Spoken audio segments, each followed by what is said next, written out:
Welcome to WagerTalk TV. I am Kelly Stewart. Today we're talking some handicapping 101, and I am joined by sports memo handicapper Eric Pauly at Slime Action if you guys want to give him a follow on Twitter. Eric, first up, what is the same game parlay? Yeah, so same game parlays are quickly becoming the most popular way for novices to get into sports betting. The same game parlay is a parlay that combines multiple bets from the same game. So this could be a combination of a money line, a side, a total, a player prop, or even a game prop combined into one singular bet that focuses on a singular event. Most importantly, let's talk about the math. I say that all the time on Twitter. We know correlated parlays used to be a no-no back in my day in Vegas, but they are quickly becoming really popular. Can you explain to everyone why you should be betting correlated parlays versus regular ones?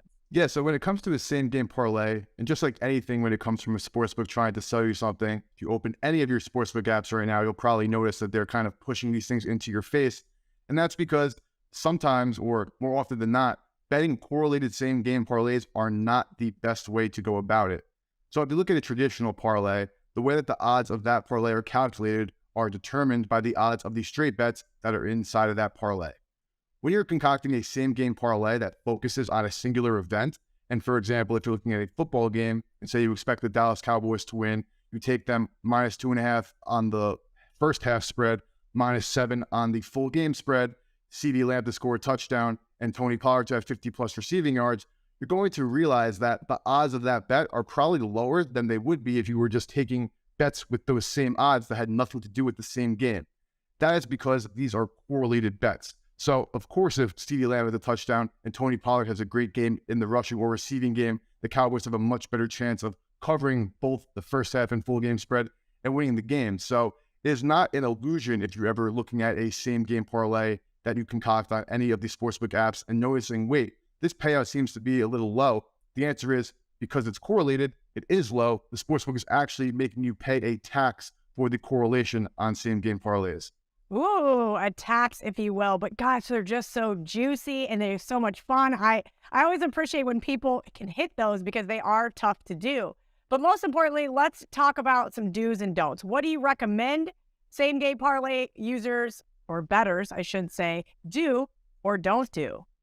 So going back to the correlation, one of the things that people like to do when it comes to same game parlays, and it is a viable strategy to an extent, is focusing in on a matchup where you believe to take edge. Again, using the example, say the Commanders are playing the Cowboys in this scenario, and you really know these two teams very well, and you think you have a great understanding of how these two teams play against each other. Of course, you're going to want to target this game for a same game parlay because you think you have an edge on this game. Well, it's very difficult to get just the money line or spread correct in an NFL game, let alone piling in a money line, a spread, a first half, as well as some player props.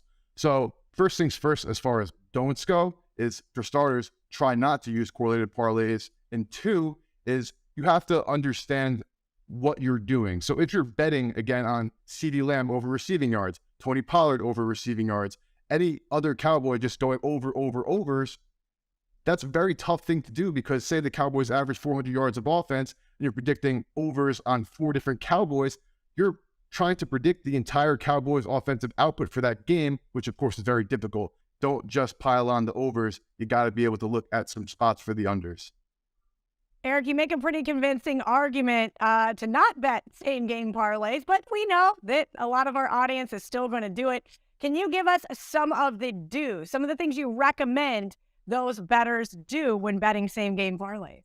Yeah, so one of the most important things you should do when betting a same game parlay is look to bet some unders. If you're trying to just bet overs on every single player prop or game prop that is going on in your same game parlay, that is already making a difficult task of beating an NFL side or total much more difficult by incorporating overs on player props because in turn, you're just simply trying to predict exactly how, for example, the Cowboys game script is going to go, which in reality is a very, very difficult thing to do. You should definitely be sprinkling in some unders as well as some other things like, for example, you should not be focusing in on the results, but maybe you should focus on target shares. Like, for example, if CeeDee Lamb is not playing in that game, you should try to target who is going to be looking at his receptions because this person is not playing.